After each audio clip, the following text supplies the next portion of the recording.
Assalamualaikum warahmatullahi taala wabarakatuh. Alhamdulillah wassalatu rasulillah wa man tabi'ahu wa wala. Alhamdulillah dapat kita bertemu berkumpul di alam maya, di alam online untuk kita terus menghayati mentadabbur ikhlas tafsir satu hari satu ayat. Ikhlas tafsir kita satu hari satu ayat, tafsir larut malam. Sebab Al-Imam bukan sekadar kelas mengaji. Sebab tu kita buat kelas tafsir satu hari satu ayat je. Kan supaya kita nak supaya semua orang Islam umumnya dan secara khususnya peserta kelas mengaji Al-Imam untuk faham tentang Al-Quran. Baik. Tuan-tuan dan puan, dalam Sahih Bukhari hadis riwayat Imam Sayyidina Abu Hurairah, Nabi SAW bersabda, "Laisa minna man la yataghanna bil Quran." Bukan daripada kalangan kami yang tidak memperlagukan bacaan Al-Quran. Mana dia baca tak ada lagu apa, tenang je. Kan dia tak ada sayu, dia tenang tu boleh tenang, tak ada masalah. Cuma dia bila sampai ke ayat yang merintih mengharap tu, dia kena sayulah. Itu maksudnya memperlagukan. Tak semestinya kena taranum, tidak, kan? Cuma maksudnya malaitaranna tu maksud pada ayat yang pada ayat yang kena tenanglah. Macam kita mengharap kita ada Allah sebut tentang dosa, kita mengharap ampunan Allah, kita sebutlah ya Allah, kita baca dengan penuh penghayatan, ya, dan tadabbur supaya bacaan tu nampak tenang, kan? Dan bila tempat yang keras tu kita keras sikit suara, kan? Allah marah tu keras dah, begitu, kan? Supaya begitu. Macam kita baca buku cerita pada anak, cuba kita cerita pada anak kita dengan suara mendatar tanpa ada lenggok suara, tentu anak tetap berminat nak dengar, kan? Ini Al-Quran lebih-lebih lagi lebih penting daripada kisah sang kancil sebagainya, kan? Baik. Kita ada perempuan, kita teruskan lagi, kita pergi kelas tafsir satu hari satu ayat untuk ayat yang ke-77 surah Al-Baqarah, ayat yang ke-77. Kita baca sama-sama. Ya Al-Shaytanir-Rajim. Awala ya'lamuna anna Allah ya'lamu ma yusirruna wa ma yu'linun. Sadaqallahul azim. Baik.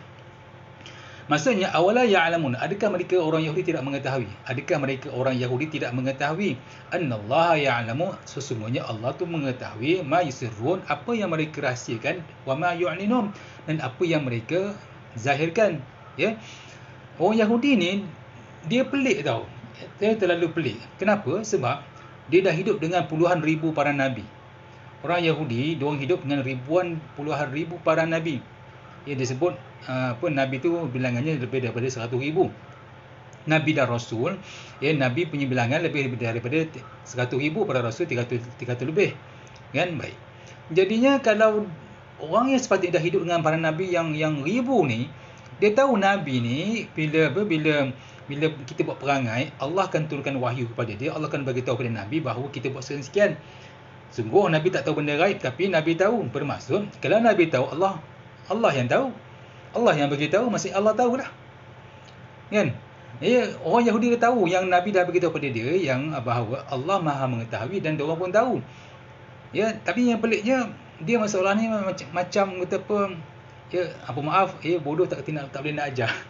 Ya, bodoh sombong tak boleh nak diajar. Soalan dia tak faham ke yang Allah tu Maha mengetahui apa yang dia buat. Kita buat silap juga, saya sendiri buat silap juga, ada dosa yang kita buat, ada benda yang kita buat, kita marah pada orang, kita mengumpat orang, kita mengata orang sebagainya, kan? Tapi kita tahu Allah ni akan hukum kalau kita silap, kan? Tapi Yahudi ni dia tahu dia nak tahu kita macam mana, ya? Dia dah hidup dengan ribuan para nabi, dan dia orang tahu bila dia orang buat sesuatu, dia orang buat cakap sesuatu akan dilondingkan, akan diselongkar balik kesilapan dia tu.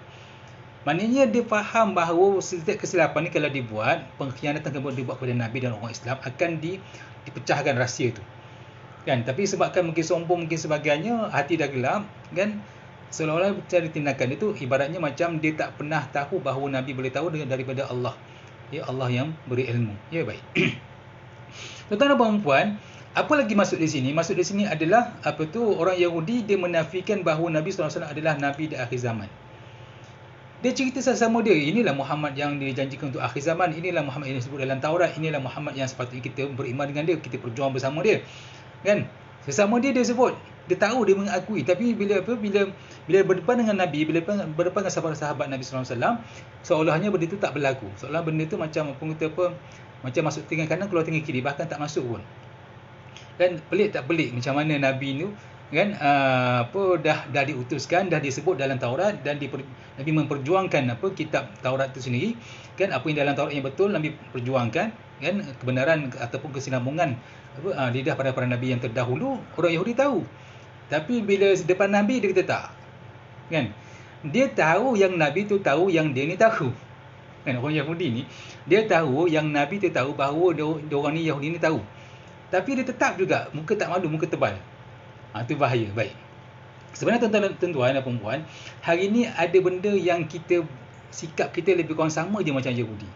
Hari ni kita ada sikap yang Yahudi ni, kita buat benda yang sama. Contoh, kan, saja saya nak repeat balik ataupun nak recall balik apa yang berlaku masa musim PKP. Masa musim PKP, ramai orang-orang masjid, orang surau EJK, ustaz, bahkan para mufti Jabatan Agama dituduh sebagai ejen Mossad, ejen Firaun, ejen Namrud, ejen Dajjal, macam-macam. Kenapa tutup masjid? Diorang petikai, diorang maki hamun habis. Bahkan kadang-kadang kat depan masjid tu dia maki imam, maki je ustaz, maki je Tok Siap, Tok Bilal, rela yang jaga pintu masjid tak pergi masuk. Kan, dia kata kau ni kafir ke, kau tak sedar ke, berdosa besar ni, kau halang aku daripada masuk masjid. Kan? Seolah-olahnya kata kalangan tu seolahnya macam kita ni, macam orang masjid ataupun ustaz, para mufti ni ibaratnya macam memang sungguh-sungguh ejen Dajjal. Baik, kita dah terangkan zaman Sayyidina Umar berlaku juga taun, satu wabak yang dahsyat. Disebut lebih daripada 25,000 ke 30,000 yang meninggal, termasuk para sahabat yang Nabi yang besar-besar. Antaranya Sayyidina Abu Ubaidah Amir bin Jarrah. Sayyidina Abu Ubaidah dia sebagai Aminul Ummah, orang yang paling amanah di zaman ini. Di zaman Nabi lah, paling amanah, Aminul Ummah, gelaran untuk Sayyidina Abu Ubaidah. Dia juga syahid dalam tahun Amwas. Apa arahan Sayyidina Umar waktu tu? Arahan Sayyidina Umar berlaku tu zaman Sayyidina Umar. Arahan Sayyidina Umar, masjid ditutup dan semua para sahabat, semua orang Islam naik ke bukit, sebab di lembah-lembah, kawasan-kawasan lembah tu kawasan yang mudah merebaknya taun ataupun wabak Amwas di waktu itu. Mana masjid ditutup. Kenapa berlakunya wabak? Macam COVID ni lah. COVID ni wabak lah. Nampak? Jadi yang peliknya, kenapa kita dah terangkan sebagainya, orang Islam kita di Malaysia ni, orang Islam kita di Malaysia, dia terangkan begini-begini, dia kata tak, mufti ni penipu, mufti ni dajjal, mufti ni munafik lah. Nampak? Okey.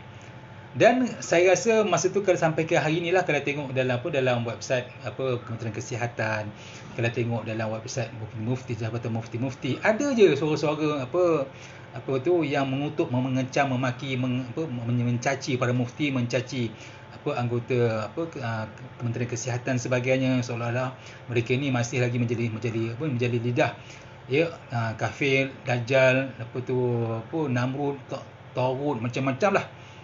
Sedangkan sejarah zaman Sayyidina Umar pun dah sebut benda yang sama.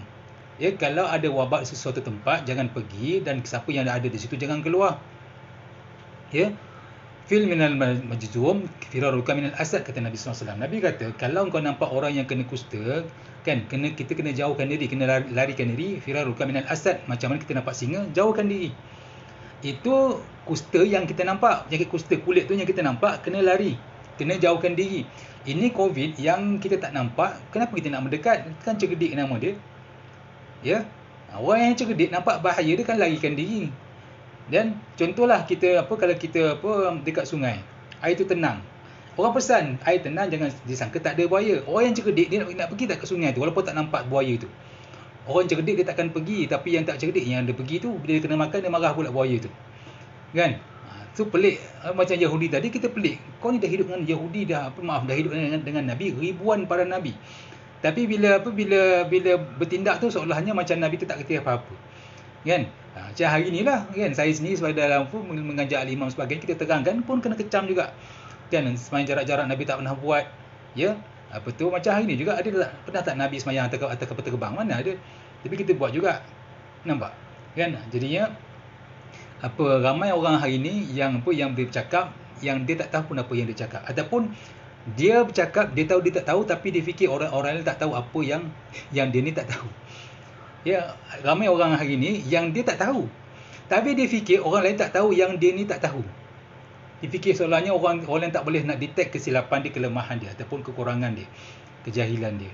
Kan? Jadi tuan-tuan perempuan, apa yang Yahudi buat jangan kita buat lagi. Kan, moga-moga kita tak termasuk dalam golongan yang dicemuh, dibenci oleh Allah sebab bertindak seolahnya tak ada ilmu. Kan, macam kita hari ni lah.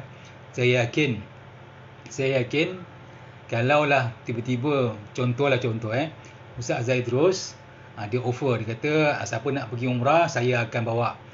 Okey lah Ustaz, free ke Ustaz? Free, dia kata, tapi saya akan jadi pilot. Kita tahu Ustaz Zaidrus dia tak ada lesen untuk bawa kapal terbang, dia tak ada, dia hanya ada lesen kereta je. Ya. Okey. Orang yang logik, orang yang normal, yang berakal, yang waras, agak-agak dia berani tak naik kapal terbang Ustaz Zaidrus menjadi pilot ni. Ya, Dr. Zul Bakri bukan mufti wilayah menjadi dia punya co-pilot. Siapa berani naik kapal terbang tu? Saya tak berani. Walaupun pergi haji tu free. Contohnya kan macam ada yang hari ni buat package pergi haji, dia dengan tempat melontar tu 120 meter dekat je. Kan, tapi package dia 120,000 lah. Kan, dekat dia dengan tempat Arafah sebagainya tu hanya 120 meter. Tapi package dia 120,000. Katakanlah dia bagi free, Ustaz Zaidrus kata saya sponsor, saya bagi free contoh. Tapi saya akan bawa kapal terbang. Siapa yang nak naik? Tak ada orang akan naik, tak berani. Mana berani? Bukan bidang dia, bukan bidang Ustaz Zaidrus untuk bawa kapal terbang. Ya. Tapi kalau pilot, dia bukan bidang agama, dia tak pernah ambil kursus agama, hanya baca buku, baca Google je, buka YouTube je, dan dia kata saya nak jadi mufti. Orang yang waras takkan terima kau akan jadi mufti, takkan mungkin. Ya, orang yang waras takkan terima seorang pilot yang tak ada penjurusan agama, yang tak ada ambil secara agama secara formal, di universiti ataupun sebagai diploma lah paling kurang. Dia pilot semata-mata, contoh sahaja. Kan, jadi pilot selama-lamanya, kemudian tiba-tiba buka buku, dia pun buat fatwa sebagai YouTuber. Orang yang cerdik dia takkan terima, kau bingung bukan bidang kau. Anak kita baru umur 8 tahun, 9 tahun, 10 tahun, tak reti masak air masak pun hangit, contoh. Dia masak air masak, dia lupa nak tengok sampai hangit, sampai kering cerek tu, contohnya lah. Tiba-tiba dia kata, abah tak apa, kenui kahwin nanti saya nak masak. Siapa berani nak bagi dia masak? Dia masak air masak pun hangit, nak bagi dia masak sekenui kahwin. Siapa nak bagi? Orang cerdik takkan bagi. Mana boleh, bukan bidang dia. Belum masanya lagi. Kan? Tapi tuan-tuan dan puan-puan, sedihnya bila berlaku PKP hari tu, saya tengok dalam mana-mana page YouTube sebagainya yang berkaitan dengan Jabatan Agama, mufti, personal ustaz ni, semua dikecam, dimakinya. Teruk dia maki. Kan, bukalah masjid, bukalah surau. Cuba pergi subuh sekarang. Berapa orang yang ada dalam surau, dalam masjid? Cuba tengok. Yang kuliah-kuliah tu, berapa orang yang datang? Orang yang sama juga. Orang sebelum PKP, orang selepas PKP, sama je, serius. Kan, cuba tengok. Tentu boleh pergi mana-mana masjid, mana-mana surau. Tanyalah Pak Imam, tanyalah JK masjid. Kan, yang pergi masjid sekarang ni, subuh ke, isyak ke, maghrib ke, kuliah-kuliah yang ada, orang yang sama juga. Saya sendiri pun ceramah, kuliah sebelum PKP dan selepas PKP ni, walaupun SOP COVID masih berlangsung, yang hadir kuliah, yang hadir semayang tu orang yang sama, tak bertambah pun. Kan, jadi mana orang yang maki hamun? Saya sendiri pun kena kafir kan. Saya dikafirkan sendiri. Bila saya menyokong Jabatan Mufti punya pendapat. Nampak? Jadi tuan-tuan perempuan, cukuplah kita menjadi orang macam orang Yahudi yang bercakap seolahnya yang dia tak tahu, tapi dia fikir orang lain tak tahu apa yang dia tak tahu. Kan? Jadi tuan-tuan perempuan, kita tutup kita punya kuliah tafsir kita malam ni dengan hadis Nabi SAW yang tadi, laisa minna man lam yataghanna bil Quran, bukan daripada kalangan kami yang tidak memperlagukan bacaan Al-Quran. Bermaksud baca Al-Quran adalah sunnahnya berlagu. Kan, ada naik turunnya, ada yang tenang dia, ada yang suara kena keras sikit, kan, ada penghayatan, kalau boleh menangis, kan, nampak. Itu caranya untuk baca Al-Quran. Sebab Nabi sebut laisa minna, bukan daripada kalangan kami. Nabi tak mengaku umat siapa yang baca Al-Quran dengan sengaja tak nak berlagu, dia nak baca keras suara dia. Bismillahirrahmanirrahim, alhamdulillahirabbil alamin. Dia boleh je baca berlagu tapi dia tak nak. Degil dia. Itu bukan umat Nabi. Ini arahan Nabi. Ustaz, macam mana nak berlagu Ustaz? Tak kerti Ustaz. Saya tajwid makhraj okeylah, berlagu tak boleh. Belajar. Ada guru macam Al-Imam seni buat kelas mengaji online. Boleh belajar. Ustaz sekarang ni ramai yang buat online, boleh kita belajar daripada dia. Moga-moga tak boleh baca satu muka sehari pun, pasal satu ayat pun jadilah. Ada tanda usaha tu. Baik. Jadi tuan-tuan perempuan, kita tutup kita punya kuliah tafsir ni satu hari satu ayat. Dan kita baca pada ayat tadi surah Al-Baqarah ayat yang ke-77. Al-Syaitanir-Rajim. أَوَلَا يَعْلَمُونَ أَنَّ اللَّهَ يَعْلَمُ مَا يُسِرُّونَ وَمَا يُعْلِنُونَ. Sadaqallahul Azim. InsyaAllah Kita jumpa lagi pada malam esok untuk ayat yang ke-78 surah Al-Baqarah, ayat yang ke-78 di page Facebook Al-Imam pukul 10 malam. Kalau di TikTok nanti kejap lagi saya akan live juga pukul 10.20 malam insya-Allah. Di TikTok Al-Imam. Tuan-tuan boleh type Al-Imam. Insya-Allah akan jumpa kita punya live insya-Allah. Apa maaf, wabillahi taufiq hidayah. Assalamualaikum warahmatullahi taala wabarakatuh.